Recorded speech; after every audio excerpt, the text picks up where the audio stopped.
Workers who spend their time caring, serving, saving lives.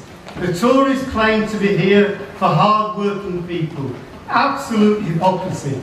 And are there any harder working people than the people that I just mentioned?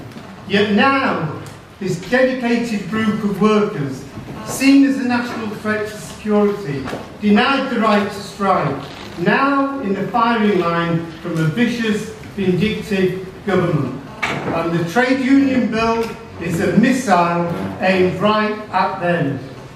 Comrades, these are good people. They share tea and cakes on picket lines, and yet they've been treated like criminals. If they picket, if they get it wrong, now subject to criminal action rather than civil action. Yet more innocent victims of an establishment intent on destroying us, the trade union movement. And this isn't a new era of industrial militancy. I wish it was. Or trade union strength. We're finding it difficult to move forward. And yet we are subject to the biggest crackdown in the last 30 years. If we picket, we're defined as criminals, allowing the establishment to legally hire scab labour, something that hasn't been done since 1972. We'll now be, whenever we strike, and we did strike in health, over pay for the first time in 34 years, this legislation allows the employer, the government, to bring in scab labour. And they will use it. And that is the way that industrial relations is going in this country. And these criminals in my union are teaching our children, they're tending to our sick relatives, they're cleaning our hospitals. It's an absolute disgrace. And all of us in this hall and the whole of the trade union movement have got to sign up in blood to oppose this bill going through Parliament. So from my union's perspective, I start from this place. That there has never been a more important time for working men and women in Britain to strike. Now we have the biggest onslaught against us we've ever seen. We have, in terms of my own members in PCS, been told for the next 4 years, after 11 years of pay restraint, we will have 1% pay rises in the public sector, but at the same time tax credits will be frozen, of which 40% of PCS members claim tax credits. So we will have a real terms cut in pay and a real terms cut in benefits. It means that people already struggling to make ends meet will be driven into abject poverty, even though these people are at work. So there's never been a more important time to strike, and my union believes that we need to do that, we need to do it quickly, and the most effective way to defeat austerity and to defeat what the government wants to do is if we all take strike action together.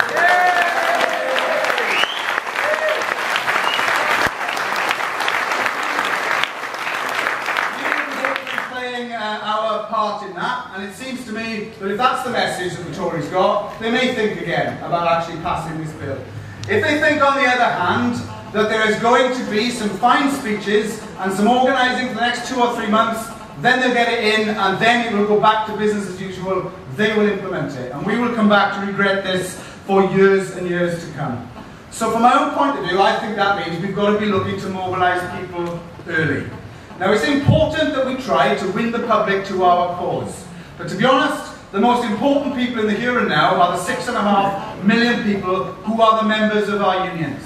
If we mobilise those 6.5 million to actually do something about this bill, we can stop the bill. So that's where I start, which is we've got to make this an issue for rank and file trade union members across the board. Not that it's seen as some abstract thing that only lefties worry about or people working for the union worry about. We make sure members understand that if their right to strike is effectively withdrawn, there will be more cuts, more privatisation, more freezing of pay, and we will all regret that for years. So we need to mobilise our members now. And that's important, not just to mobilise them to try and stop the bill, but in recognition, if we don't stop it, and I'll put my cards on the table, the Tories do only have a majority of 12, but I tell you what, on this, there ain't likely, in my view, to be that many rebels. If this was Europe or something else, there might be. But when it comes to attacking the poor or attacking the unions, I think they're likely to have a fairly solid vote, and indeed they may get supported by some other of the smaller parties like the Democratic Unionists. So in that case, I take the view we do everything we can to block it in Parliament, and we hope for the best, but we prepare for the worst. And preparing for the worst must mean that the more members we can get now mobilised against the bill, the better we are prepared in the event that it actually goes through. Now, as part of opposing in Parliament, we should oppose it outright, but I hope there will also be cooperation amongst the unions to put in a whole series of amendments. Because by seeking to amend the bill, we can draw out the hypocrisy of the Tories. They say this is about democracy. We should put amendments into the Act that says, well, there should be the right legally to have workplace balloting and industrial action ballots, in which case we wouldn't be worried about turnouts, because we all know if you can ballot in the workplace, and where we've done it in our union, the turnouts are trebled overnight. So we have to draw out the hypocrisy of the arguments about democracy, and we need to insert a whole series of amendments. And we need to oppose it in Parliament. Let me say this, wouldn't life be a lot easier to oppose this in Parliament if Jeremy Corbyn becomes the Labour leader?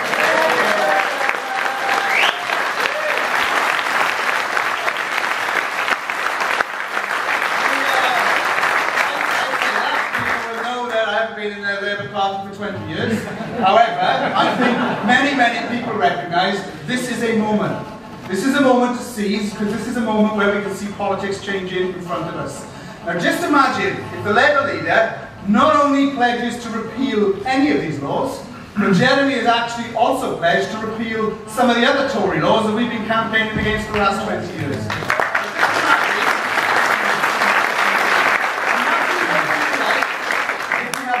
Parliamentary opposition, led by somebody like Jeremy, supported by people like John McDonnell, and we organise the opposition in the streets. What we would have is a combination that absolutely could not just defeat this bill, but make the bill unworkable in the event they get it through. And therefore that's what we should be doing, it seems to me, in the next few months. But I want to finish by saying we also need to prepare for the worst case scenario. If it goes through, we have to understand what can we do as trade unions. Because if we read history, we've been here before. It doesn't long ago when we look back and we see congresses of the unions threatening that if any one union was attacked under anti-union legislation, everybody would strike to their defence, and it didn't happen. And therefore we have to learn from history in order not to repeat the mistakes now. And I think that means understanding what it is we can concentrate on. And the first thing I would say here is the thresholds are undemocratic, they're unacceptable, and if you get a 51% turnout in a ballot, you've got to have 80% of people voting yes. Now that is incredibly undemocratic. But it seems to me, if we do the organising in the unions, you can actually beat these thresholds. I don't take the view that the thresholds are the worst part of this bill. They are disgraceful, they're undemocratic, but there's worse bits I'll come to in a minute. And I've had a look at all the ballot results in PCS, they're quite interesting. We have never, in a national ballot, had over 50% of members voting. Best we've ever done, 42%. The average is in the low 30s. That's better than many, but it's not good enough. But in every ballot we've had as a union this year, in the National Gallery, Windsor Castle, DWP Universal Credit, we got 62% turnout, 82% turnout, 58% turnout, with yes votes of 94%, 84% and 90.1%. Well, that actually tells a story. It tells us that even though nationally we've struggled, because you're trying to engage members in 10,000 workplaces by ballots, when it's a local issue and the stewards can get around the workplace, we have produced the most enormous turnout. So we've got to think about that. We've got to not say this makes strikes impossible, we've got to dedicate ourselves to organise to get more than 50% of people to vote. And I'll put this to you as a truism, that if you can't get more than 50% of people to vote, it is highly unlikely that people will be prepared to vote in defiance of the law. And therefore one thing does follow another. But I think we have to recognise that if we do beat the thresholds, the real sinister stuff in the law is the criminalisation, as Sarah said, of the pickets, the plans the employer can make with 14 days notice and being allowed legally to bring in scabs that will really attempt to undermine the effectiveness of industrial action. And here the story could be very different. I say tonight that if we as a movement say this, that if this law comes in, the first strike that takes place in Britain, that they attempt to criminalise a picket or bus in agency scab labour, we should commit ourselves to having tens of thousands of people.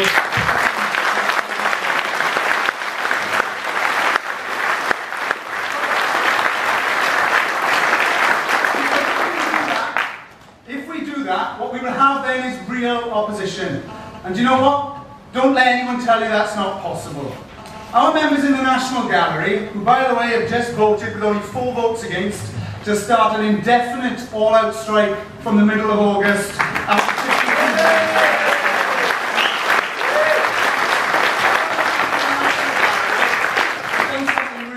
days. They've gone on strike, but also we've seen direct action being taken by our friends and supporters and campaigners who have actually gone into the premises and taken direct action in a public space. I'm part now of a club that I'm very proud to be a member of, but it's a growing club. I was suspended and then sacked the day before our strike action started. Paul has mentioned Alan from Unite in Bromley, Max Watson at London Metropolitan Unison, people who are fighting back, who are being picked off. And if we're going to stop that, then we really do have to put our words into action. And that does mean taking national action against the anti-union laws and being prepared to defy them. But I think that our strike as well can give people hope, because as Mark mentioned, after 50 days of strike action, we have voted, and this was actually at meetings, this was an indicative vote, by 99 votes for, 4 against and 4 abstentions for all-out strike action. So I'm here today to put an appeal, because we need to make sure that the strikes that are going on now win, and that we do show that we're not going to let them have a go at us, whether it's attacking our unions or whether it's cuts or whether it's privatisation. So we are starting all-out strike action from the 17th of August. The notice is in. We had a meeting at South East Region TUC today, and we're going to put out a call. What we're inviting you to do is adopt a day on our strike, on our picket line, each union, take a day and show us support, so that we make sure that we can win. Thank you very much. You know, it never ceases to amaze me that the right-wing media and the Tories are constantly telling us that trade unions are irrelevant, you're not as important as you used to be. And I think to myself, well, if that's the case, why do you keep attacking us?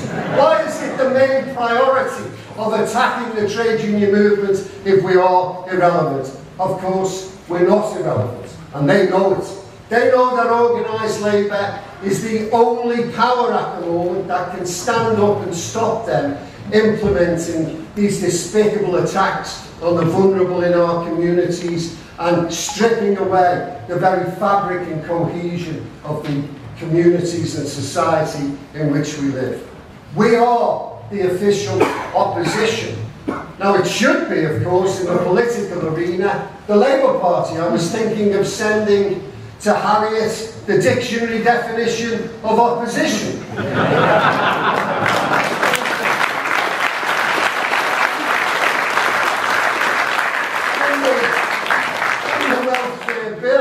On the welfare bill, which was absolutely cringing to observe what was going on, the official opposition are supposed to oppose, not pick little pieces and say, well, we kind of agree with that. They need to see the holistic attack on ordinary working people and make a declaration that they will oppose everything that this government puts forward.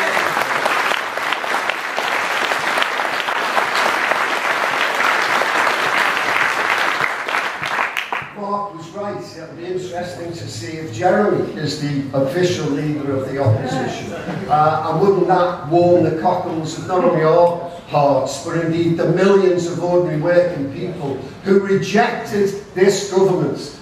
36% voted, 25% of the electorate, 64% voted against them. We need to take some heart from that fact and give leadership. And that's what tonight's meeting is all about, because all of us in this room are leaders. And it's our job as leaders to take the message out to ordinary working people as to what is happening. And what is happening in terms of the trade union bill is nothing short of disgraceful. How is it feasible, how is it possible that the very nation that defeated fascism at the end of the Second World War and gave Europe all of the freedoms that they currently enjoy, how is it possible that British workers have less protection than any other workers in Europe, than German workers, Italian, Spanish, French, Dutch, all of them. How is that possible? It's a despicable stain on the democracy of our nation, carried out by a Tory government and shamefully kept in place by a Labour government. And we need to make certain that that doesn't happen again. You know, Kat mentioned that 2 weeks ago at my union's rules conference, we took out of our rule book a phrase that was a requirement for us to act within the law. We took that out of our rule book. Not because we were planning to rob a bank, although they've been robbing us for long enough. No, not because we've decided to become an anarchist party, but because we had to ask ourselves the question that in all circumstances, is it feasible to defend our members within the law in the current climate that we find ourselves in, and with the government's attacks that are coming on us? Is it feasible to do that? Now, that raises issues. That raises issues, sisters and brothers. You know, coming to great meetings of this nature where we're all of one mind, you know, raises your spirit. But you also have to go out to our members to win over the arguments. And of course, as has already been said, the Daily Mail have said I should be jailed for even inciting the fact that people should act outside the law. They talk with such indignity of the very thought of acting outside the law. As John Endy's pointed out, of course, they contravene international law all the time, week in, week out. They pick laws to choose. And you know, it was Lord Hailsham, a Tory peer, who himself warned against the concept of an elective dictatorship. Is it right that when an elected government passes a law, it should always be obeyed? Let me give you a couple of examples. Pre-1967, if gay men were involved in a relationship, they were regarded as criminals. Who today would suggest that they were criminals then? It was a law passed by a democratically elected government, but it was based on the prejudice of age. Let's look at what happened in GCHQ during Thatcher's time. If you were a trade unionist working in GCHQ and you held on to your trade union membership, you were regarded as a criminal. Who today would suggest for one moment that those workers were criminals if they secretly held on to their trade union membership? That was class prejudice. So the issue about this bill is being discussed by my members because we did have a ballot and we voted 87% for strike action. The question that our members keep asking me now about this bill is, are we going to do more than just protest? Because it's very clear we do everything that we should do about arguing in the courts and everything else, but it's very clear the Tories, and I think we know something about the Tories in Barnet, is the one thing that we need to do is organise an industrial response immediately, and I would suggest the 2nd of November. I'd like to know what the top table think. Officially as agent, and I was the person in the last 10 seconds before ballot closed that begged Labour MPs to put him on the ballot paper and got the last 2 nominations literally within 10 seconds. So let me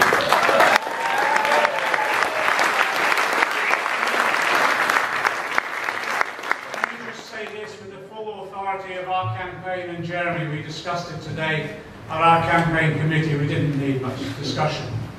If Jeremy's elected, which I think he will be, with your support if we work hard enough, when we go back into Parliament in September, there will be total opposition to this bill.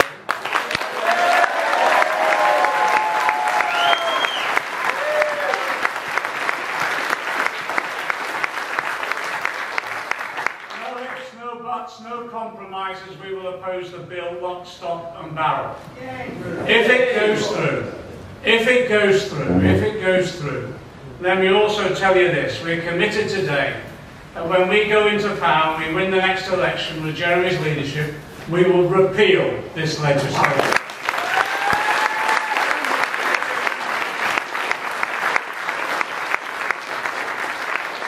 In addition, we've been working now, as just been said, for a number of years to try and ensure that we introduce the Trade Union Freedom Bill. And I just want to say thanks to Keith and to John and to CAD for the work that they did, the Institute putting together the briefings, the reports, the drafting of the legislation.